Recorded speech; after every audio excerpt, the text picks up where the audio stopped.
Welcome back to the Women's Empowerment Project. I am your host, Karen Martell. And today I have a guest that I have a little backstory on how I came to find him. So when we were first getting together the speakers for this project, I really wanted to bring somebody in that could talk about relationships and, soulmates and the relationships with yourself and with your kids and the people around you. And immediately in my head popped the cover of a book that I read 20 years ago called Soulmates by Thomas More. And, I just brushed it aside and I kept thinking, and this went on for about a good week where I kept thinking, okay, who am I going to get to come talk? I'm Googling about, relationship coaches, love coaches, couldn't find it. And every time I went to think about it, the cover of the book would pop into my head. So finally, one day at work, it dawned on me, maybe I should be asking Thomas More to come talk. So today, actually, and I'll tell you, I sent out that email right away. I thought, I'm going to just ask. So I sent Thomas an email. And within a few hours, he got back to me and said, Karen, I've been trying to empower women my whole life. I would love to be on the project. So he is here with me today. Thomas More is a psychotherapist, a former monk, and writer of 24 books, including the New York Times bestseller, Care of the Soul.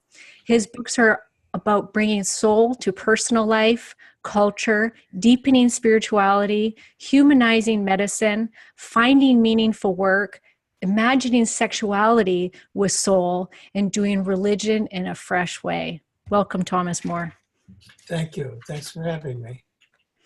Well, this is very exciting for me because, like I said, I read your, but we were just talking before we got on, like, okay, we're going to have to, I had to go refresh because it was 20 years ago that I read the book.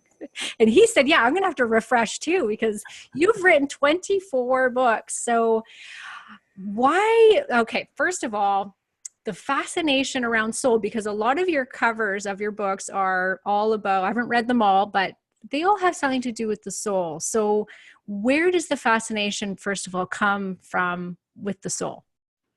Well, I like the word soul because I'm a sort of classic person. You know, I read old books, and I've studied a lot of ancient philosophy and all that kind of thing, the arts. And this idea of soul has been around for like 2,500 years. It's not a new thing. And it has to do with our depth, how deep we are, how meaningful our lives are, how deep we can connect with people. Depth is the issue there, how deep our thoughts can go. So it's beyond psychology. You know, it's not about personal psychology. It's about what is that absolutely deepest part of ourselves, that where we find meaning, we have an identity that comes out of there too. So I like to keep using the word soul, but I like to keep that old idea of that absolute depth with it. Yes. Yes. And so did your days of being a monk influence it? Oh yes, they influenced everything. And I still live like a monk. You know, you probably can see a little of that. I try to keep the monk's life going. I loved it. I love that kind of life, but I did it for long enough. You know, I did it for 13 years, and then I wanted to do something else. But it does influence me a great deal. I read a lot about soul when I was a monk. On the other hand, I live in New England now, and most of the writers of the last century wrote about soul, like Emily Dickinson and Thoreau and Emerson. They all wrote about soul. And so what is your definition then of soul? Because a lot of people, I think, turn to religion when they hear it, but that's not necessarily what you're saying, is it? No, I think I've changed my mind about a little bit over the past few years. After talking about it so long. Yeah. I think it is something. I used to say it isn't, but I think it's something in us. It's like a presence in us. It's not a thing like a spleen or it's an organ, not like that. But it's a thing in the sense that we can sense there's something in us that is so precious and so deep, and somehow our identity is caught up in it. And it has something to do with even beyond time. I think that's why people, when they think of soul, they say, oh, does the soul last beyond this lifetime? I mean, who knows? But it certainly is big enough to last beyond our personal lives. Yeah. Yeah, I remember reading Conversations with God, probably 20 years, probably right after I read your book, Mhm. long, long time ago. And that for some reason, what he explains as being the soul was that we're all part of a one large energy of love. And people, you can call that God, source, universe, whatever floats your boat, but that it's like we're a little piece of that mass of energy, the big ball of love, basically, that we all have this little piece of that energy within us. And for some reason, that's been the thing that resonated with me the most when I think of soul. Yeah. Well, I think that's a very good, and it's a very traditional description. There's only one little problem, Okay. and that is that the soul is very complicated. And sometimes, in order to really appreciate what you mean by soul, you have to look at the darker sides too. Yeah. So it's like you say forgiveness. We say, well, isn't great a very soulful thing to do to forgive people, but it's also very important not to forgive them if you don't have it in you. You have to wait till it comes. So not being so loving sometimes, I'm afraid, is also part of soul. Wow, I like that. Not many people would say that actually. People are usually, lean toward the more positive side, but I do like that. And when I was refreshing myself on your book, you do talk a lot about that dark side. And I don't even know if we can call it dark because I think, like you say, it's one of those things that we have to go through it because that's part of relationships. Oh, it's a very, very big part of relationships. If all we do is talk about how we can make sweet relationships, I think we're not going to get very far because it doesn't work that way. Everyone knows that. And sometimes having a good argument with somebody is a way to really sort things out and clear the air. Yeah, yeah, I agree. And sometimes I think I probably need to do that more than I do. So, what would be soulmates then? When we're talking about your book, I mean, for those that haven't read it, I think people think of soulmates as instantly they think of their significant other, a lover. And what would you say that it is? Well, I start with that because I think that's why we want to use that word soulmates and why I wanted to use it. There's Mm-hmm. something about the soul that is very big, and it's a lot of our experiences almost seem destined, like we're called to Oh, meet yes. somebody or called to do a particular kind of work, or the stars get, crossed just at the right time and things happen that are magical. I think all of this is very, very important. So there is an aspect of a soulmate that we feel that we have been destined to be together. And I think that's very good because it gives us a very big and very deep foundation for our relationship.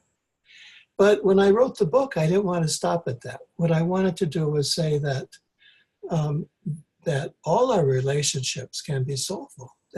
Our soul can be engaged. So what about to our parents? It's a very soulful relationship with parents Mm-hmm. Mm-hmm. and other family members. So family is a very big part. I might say there's a family soul, and we all participate in that. We all experience it. There's also a neighborhood soul. So there's that side. Business relationships can be soulful. They really Mm-hmm. can be, although a lot of times you have to look hard to find any soul in them, but they can be. So what I wanted to do was look at the soul in all kinds of relationships. So, how does one? I think we've become so far away from bringing soulfulness into relationships. So, can you just explain a little bit about what that looks like, what that means to be more soulful in the relationships that we have in our life? Well, the first thing that pops into my head about that is that we don't have to be so controlling. There's something about soul where when you're living a soulful life, you let things happen. You see that life has its own purposes with you.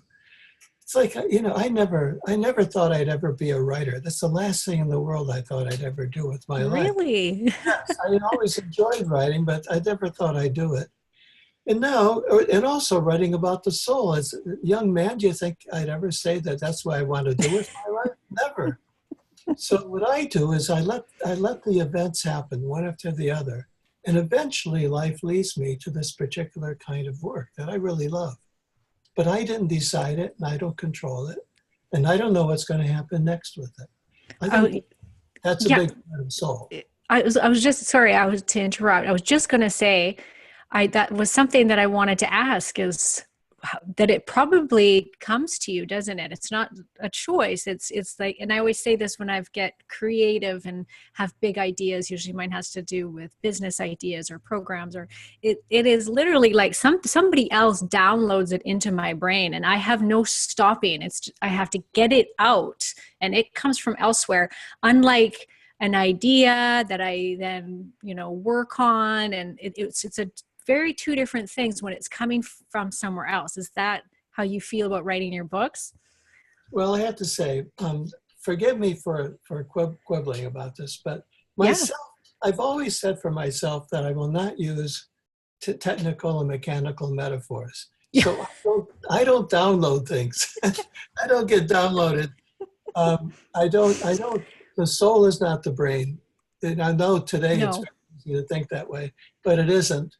And I always used to tell people that they tell me that my batteries must be wearing down. I say, I don't have any batteries.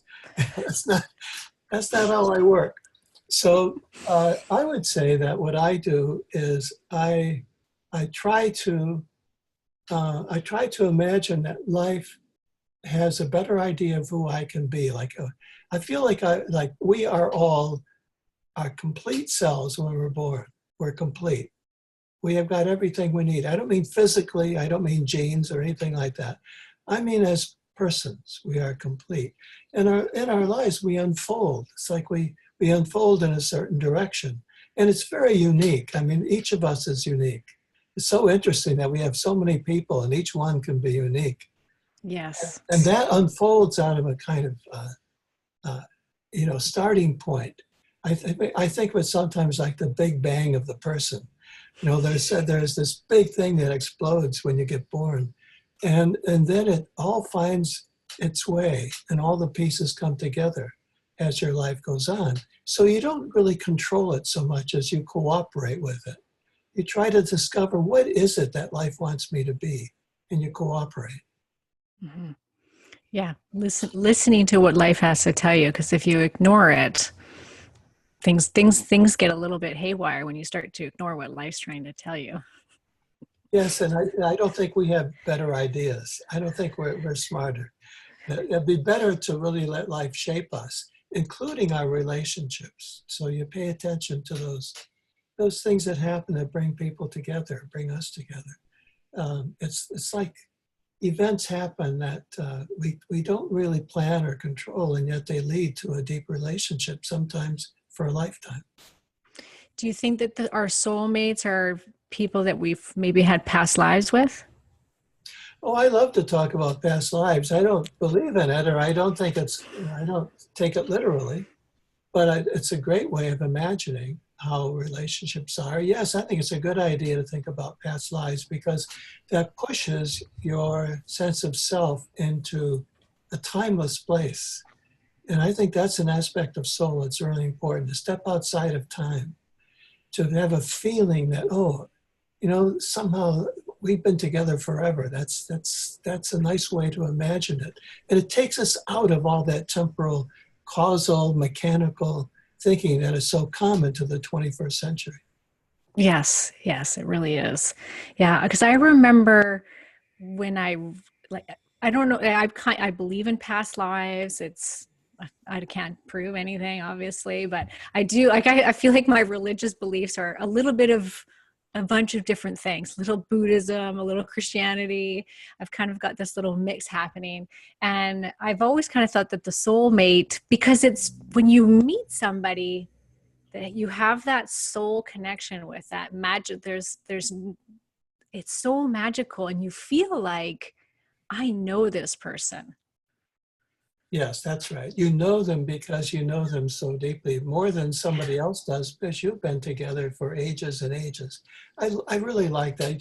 You just don't have to be silly about it and take it so literally that get a little goofy with it. You just realize that, yes, it's a wonderful thought that we've been together.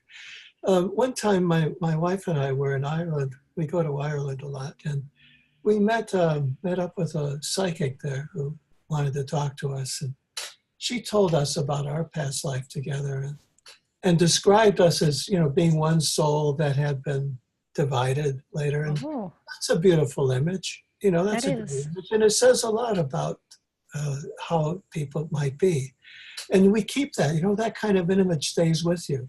Yeah. I love all of those. I would think of them as mythic or Yeah. sort of highly spiritual ways of talking. But I Yeah. don't believe in any. I don't have to believe it all. I just have to imagine it and take it seriously. I like that. Yeah. You don't have to believe it all, but you can imagine it and enjoy it. And Enjoy enjoy what they're saying. Yeah. Because it. it's still lovely. It's still coming from a good place when you're That's say, hey, maybe I met you in another lifetime. right. And you could say there's a truth in it. It doesn't have Yeah. to be literally true, but there is a truth in it. Yeah. Because where does that knowing come from? Where you feel like, and I know this, I can instantly think of those people right now in my head. They instantly pop up, and there's only a handful of them where I met them. I looked in their eyes and I thought, I know you, and I don't know how. Yeah. Yes, that's right. hmm It used to confuse me. I remember the first time it happened to me with a woman. I met this beautiful woman, and I thought instantly, oh my goodness, she's my soulmate. I know this woman from somewhere. I have this deep connection with her, and I have no idea who she is. And it really floored me for quite some time that I had to actually question my sexuality. I'm like, maybe I'm gay and I don't actually know, because I feel so much love and connection for this person. Yeah. And as time went on, I realized, wow, soulmates, it doesn't necessarily mean your lover, because I'm not gay and she wasn't my lover. And we still are connected to this day. And I think, no, she's just a soulmate, and it can happen in any form. I think it can even happen with an animal. We get too caught up in gender, Yeah. and we're all, even with gender, we're thinking biologically, and that's not, see that we take the soul out of it. So we take the soul out of gender. So we tend to think of it biologically and physically. But in my view, anyway, we have as many genders as there are people, and we have a lot of genders. We do. Like, oh, I think so. We're it's not just male, female. There aren't just two No. choices. There's so many ways of being. So many, I think that it's individual.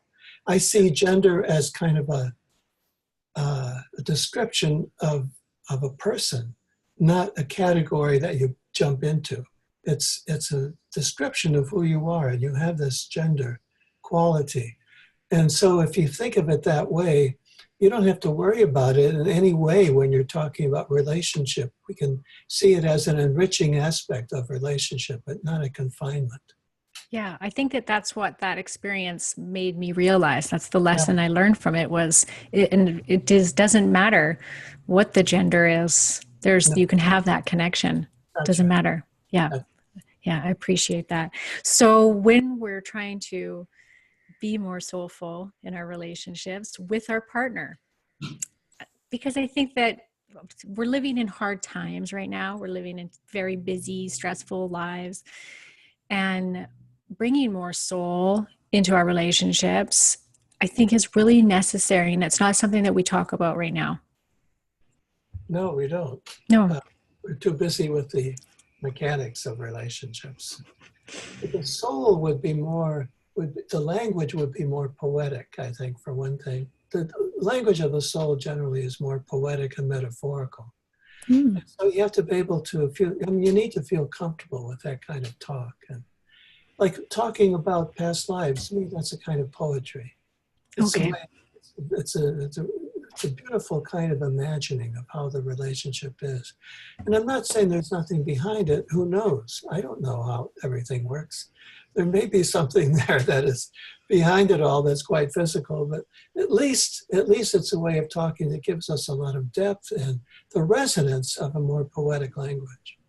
Right. So not really talking about superficial things all the time, which I think we tend to do the longer we're Yeah. in a relationship for the just the everyday. So, the kids did this today and I made this for dinner and, how was work and more so having those deepening conversations. And I think that goes to and all the people in your life, whether that's with your children or with your friends or family, husband, wife, that having those soulful conversations, which really means the authentic, the spiritual conversations. I think it's hard. Maybe people might not understand really what we're talking about. I understand it, but better word is there a better way to explain what we're saying? Well, I think the one thing about the soul is that it describes the mystery that we are mysterious people, each one of us. I don't think we can know ourselves very well because we are so mysterious and go so deep. Mm-hmm. But so therefore, what do we do in a relationship? When I was practicing as a therapist for couples, I would ask one person in the relationship to sit in a corner of the room and listen as I talked about the dream life of their partner. Oh, wow. Because the dreams take you very deep. Discussion about dreams can lead very deep into what you're made of and what's going on. And instead of trying to get people to communicate better, what I was interested in is helping one person really appreciate how mysterious and how deep their partner is. Therefore, to let them be different from who they are, that they're two different people. That's part of the soul stuff. And also to realize that there's no way you're ever going to figure that person out. And one way to relate to them is not to try to understand them, but to allow them to explore themselves and to make moves in life that they have to do to try, that just because of how they're made up, they have to try things out. They have to find their way. And if as a partner you can assist and be present to that, I think that's a very good basis for love. Oh, so do I. I think it's so necessary. I would love to find a therapist that would do something like that. I think that's amazing because I think there's too much of trying to mold the other person in a relationship to meet our needs. And we so rarely just stop to look and say, look at the depth of that other person, your partner, and see them in that light. That so rarely happens. Yes, it rarely happens. What you're describing is a bit of narcissism. It's like very, very faint. I don't mean a big judgment of it. What I mean is that if we want our partner to conform to who we are, that's rather narcissistic. It's kind of, and what is narcissism? Narcissism is anxiety about your own self, about your validity and your feeling okay about yourself. If you don't have that feeling, then you tend to push it too hard and you reach too hard. You try to get people to think about you more and give you too much. It's like it's excessive. And it comes out of anxiety about who you are. So if you can be comfortable with yourself and say, well, my partner is so different from me and my partner is so weird and I never know what to expect and I never know which way he or she is going to turn. I think that's a pretty good place to be because you're willing to be there, but you're not demanding that they satisfy whatever you need. I think that's probably the number one thing that's ruining relationships right now is exactly everything you just said. that constant meet my expectations to fill my needs. Yeah. Yeah, and that is not a comfortable place to be. Mm-mm. You can if you can just relax. Imagine, it applies to everything, the whole world, really. If we could let other people be the way they need to be and enjoy it and maybe support it and even be upset by it if you need to be. but at least to be able to support it and be there and say, I'm going to be with you as you explore your own life. That's pretty good.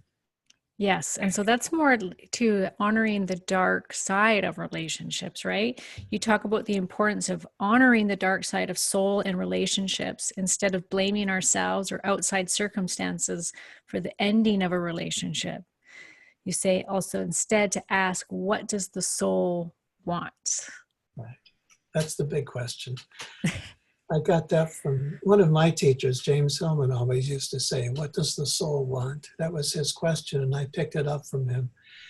And I think that that's a good question to ask. What is being asked for here? Like when someone's doing something kind of bad, let's say someone has lied to you. Instead of being moralistic and saying, oh, you liar, and you can't be honest and what's wrong with you. Instead, you might ask the question, what led a person to feel the need to tell a lie? And what does the soul want in that lie? What is going on there? Rather than fighting back and defend and becoming too virtuous yourself because pretending that you don't lie too. And that's just an example. But what I mean by that is that the expressions of soul can be dark and yet be necessary. Yeah, definitely. Yeah, it's really about taking yourself out of those circumstances, almost like and asking yourself, what does the soul want? You're looking at everything from a completely different light. You're letting go of ego. You're stepping far back and saying, and then you can even express it as, what's the purpose of this, rather than pointing and blaming and getting angry and upset and assuming, I guess is really the word, assumption of what the situation is presenting itself. Well, psychoanalysts talk about transference and countertransference. What they mean is that somebody says something where they don't understand you, or they're transferring some feelings from somewhere else to you, and your reaction might be to react, to become angry or excited, and just react without thinking. So I think what you're describing there is to take a little time to think, and not to react, but to be able to step back. That's what you said, to get some distance, to step back from it. I think that's what the nature of soul is, as opposed to ego or personality. The soul is a bigger thing. It's stepping back. You can reach back and try to reflect on what's going on instead of having to respond immediately without thought. Yeah, more, what would the soul want? Yeah. And saying it that way, which I think is great. I mean, that applies to all areas of life, that you could really be asking that question. It's what is life's purpose, really, is what is your soul trying to do here? But you believe too that soul really works itself out in relationships. Oh, yes. Yeah. Yes, you work out a lot of raw material in relationships. I get this idea from Carl Jung. He said he liked to use alchemy as his metaphor. And one of the great images in alchemy is raw material. You get raw material. It's like you have this stuff. Let's say the raw material might be some anger that you have. That might just be a passion that you have. And instead of just acting on it, what you can do is take that raw material and cook it, develop it, think about it, sort it out. All of these are all alchemical terms. So you reflect, you take it back, you take some time with it, and find out what it is before you react, before you respond, and go into action. So that's a big part of soul, I think, is that you reflect on the raw material you've got. Your relationship and some problem you might have in it is your raw material. So you come together and talk about it as openly as you can. Yeah. And when it comes to the ending of a relationship, can you talk about that? Well, it's life, isn't it? I mean, life ends relationships in a way. Yes, we can be faulty, and in the sense that we're not good at it. We haven't really, maybe we haven't grown up, and so we're not very good at relationship. But the idea of blaming somebody for an ending is, I think, always a way of avoiding what's happening, what's going on. Blame is a defense. Blame is a way of protecting yourself from having to face what is really happening. Right. I don't think blame ever works. Yeah. So that's the first signal. When you feel the impulse to blame the other person, or even sometimes to blame yourself, recognize that blame doesn't do it. That's not enough. Stop. And before blaming, think it through, sort it out, pull it apart, find out what was going on. Instead, ask the question, what do you think has happened? We had these great ideals and it's not working out. I think it's very important to be able to end a relationship. Very important. But you don't have to do it by blaming. You can do it by recognizing that the relationship itself had a life and it is ending. Mm-hmm. Yeah, because people hold on to far too long than they should, because they have this idea of this, that you should be with this one person forever. And ending a relationship, you say, and I say too, but that's okay. And this is all part of soul's work. Yes, it's part of life. Everything lives and dies, and relationships do the same.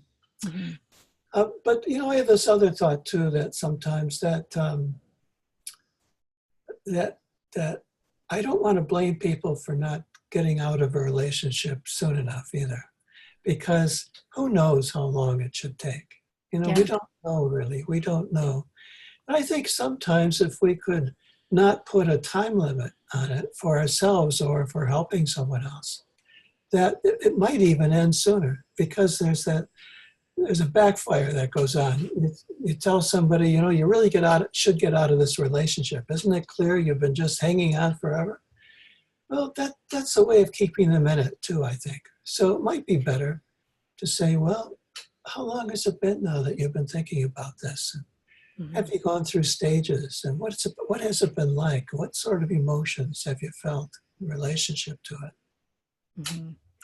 And so one of your soul books is The Soul of Sex. And so we can't really be talking about relationships if we don't also talk about soul in the bedroom, in sexual life, right? Yeah, because once again, not there for a lot of people. It's not something that we're taught in most cases. We're not taught to be soulful. It's actually quite the opposite. We're taught to disengage from our bodies, that the sex isn't soulful. It should just be this, not for everybody, I'm saying, but social media, what's happening on the TVs and what our kids are learning isn't usually about soulful sex. No, it isn't. We don't really question the values that mm-hmm. are widespread in the culture at large. And we are all so affected by movies and TV programs and celebrities. It's amazing how we're affected by that. It's a wonder that we have our own thoughts at all, because there's so much of that being pumped into us. So we absorb these values. And I think a lot of times you have to go against the culture. You have to do, that's your first step. Say, okay, I'm not going to do what everyone else says I should do. I'm not going to do what all the books say and all the movies show. I'm going to be myself and try this out and see what I can do with it. So in sexuality, it seems to me that, and this is what I wrote about, that sex is not biological. I would say nothing that is human is biological. Yes, there's a biological component somewhere, but that's like saying that someone's a good painter because the muscle in their finger is working so well. It's not really what it's about. No. So when we talk about sex, I think we should give up all this biological talk that is so common, and instead talk about the sex as a revelation of oneself to someone else, or whatever it is you feel. Not make it just physical. And a lot of people talk about how beautiful sex is. Well, Yeah, but it's also a challenge, and it can be difficult and awkward, especially given the way most people are brought up.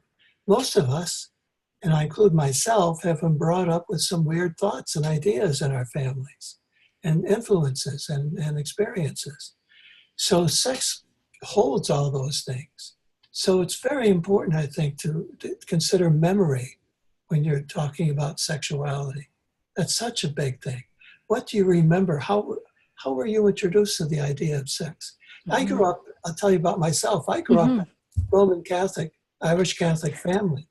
I always tell audiences I speak to that I never heard the word sex till I was 35.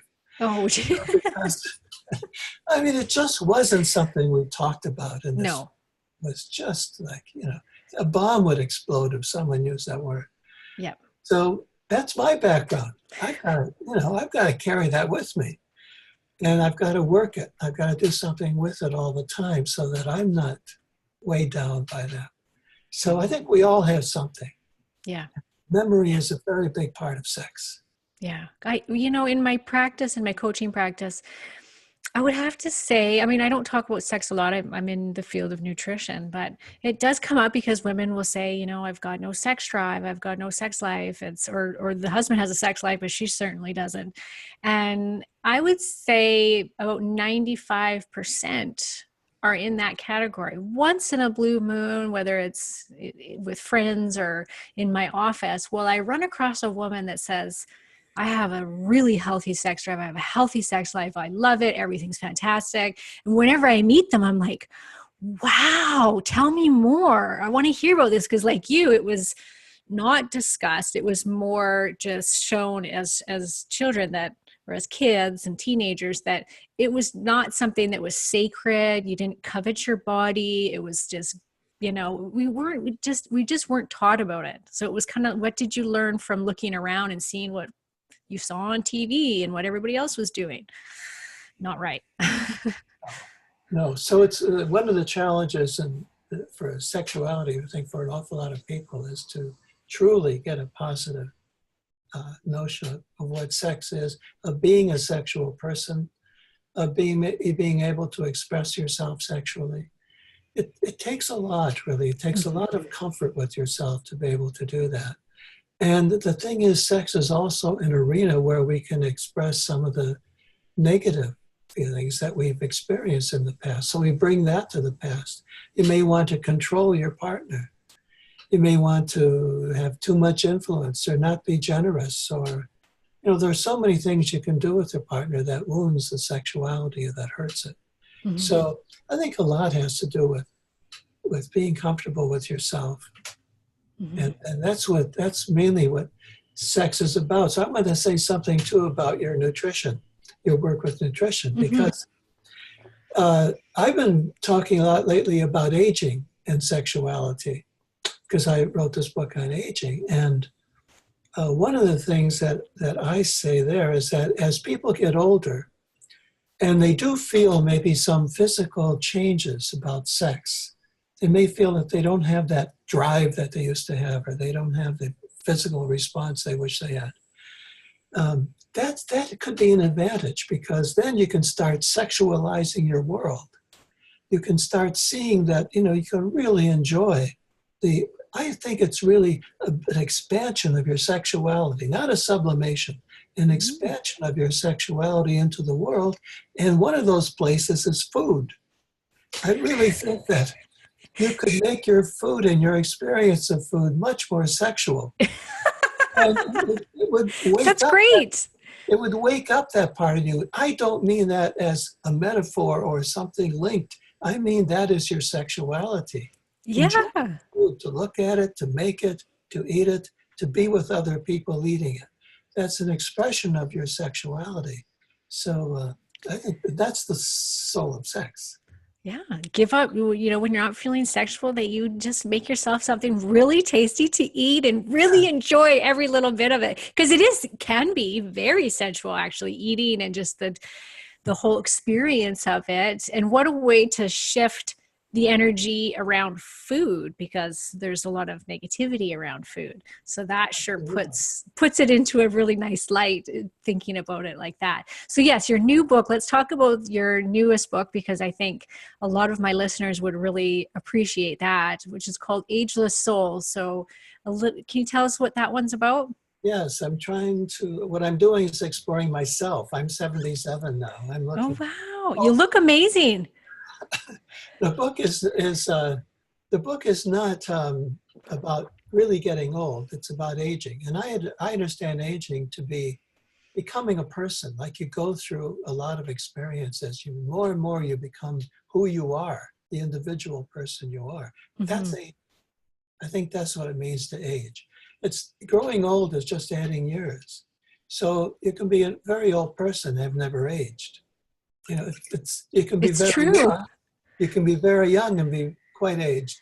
Yes, yes, it's so true, isn't it? It's not Yeah. really what's happening on the outside. No, it isn't. No.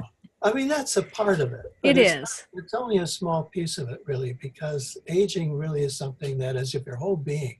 That's why I like the idea of soul being in the title there, too.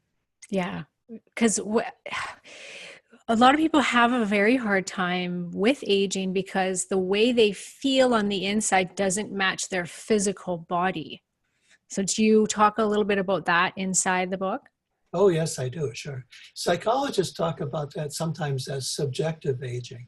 It's like how you feel in yourself. You know, it's quite different from maybe where your body is. I feel that. I feel I'm usually operating at 41 or 42. I have to adjust to the 77-year-old person. So, but see, I was taught to imagine the psyche as having many personalities, many persons. So I can be 42 and I can be 77, even interiorly in myself at the same time, because I'm multiple. I have those different possibilities and many others besides. So aging can be a very rich experience if you imagine it in a more, how would you say, more expansive way. Yeah, and what a way to become more empowered when it comes to aging, because I think women, in much more so than men, really fight the aging process. And so it becomes this negative, oh my gosh, I'm getting older. I know even for myself, I'm only 42, but the skin's changing, the body's changing, and we're told that that shouldn't happen, that we need to stay as young. We're not worth anything anymore as we get older. That's kind of the message that we receive from social media. And it's to be able to look at it in a soulful way, I think could really shift someone's attitude about getting older, especially as a woman. It would help empower them. I think so, absolutely. Yeah, it's a big issue. I think that I write about this, that what's the word? We should stay young from the inside rather than the outside. You start with the inside. So you are a young person, you are youthful, you like being with young people, you like new ideas, you like new experiences. You can have that youthfulness in you. And if you do, then I think you can do things to make your body more youthful. Like I'm not against at all doing all kinds of things to look more youthful. That's fine. But if it's a defense against aging, that's when it falls apart. When you're trying to pretend that you're not getting old, then it falls apart.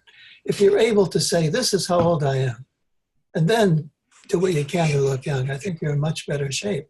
You don't want to get involved in playing tricks like that defend against your bad feeling about getting older. Enjoy getting older. There are many benefits to getting older. Enjoy them and live them out. And when you do that, then you might be motivated to try to look younger and to do things to appear younger. I think that's terrific. That is terrific. I love it. We're going to end there, Thomas, because that's on a good note to all those women listening right now. And I take that in too. I believe in that. I believe that it comes from the inside as well as from the outside, that the feeling of being young, and why fight, what's happening when it's inevitable. It doesn't matter what you're going to do, but so accept it, love it, and then we can try and do what we want. Right. Yes, don't give up the attempt to be young. That's really important too. This is what I also learned from my friend James Mm-hmm. Hillman said that. He said at the very beginning of his career that all of us have youth, a young person and an old person in us, all our lives. And once in a while, the one will be dominant, then the other will be dominant. And sometimes in talking to each other and all this. So I think we always have our youth with us, and we just have to tap into it. I think that's a very important thing especially for women to understand. But all of us, I mean, all of us have to understand that we are young. We just have to be able to let it out and enjoy it and live it and not worry about it. Yeah, kind of like the yin and the yang of youth, and Exactly. right, that Exactly. how important it is to balance those two. That's exactly it. Yin and yang. Yeah. Yeah, I love that. All right, Thomas. Well, thank you so much for coming on our show.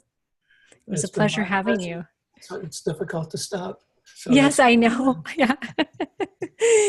And we can find you at thomasmore.com, correct? thomasmoresoul.com. Oh, really? Okay, thomasmoresoul.com. thomasmoresoul.com. Right. And all of his books are, of course, on Amazon. And I will link to his website and in the show notes. And his newest book is called Ageless Soul. Thank you, Thomas, for being on the show. Thank you very much, Karen.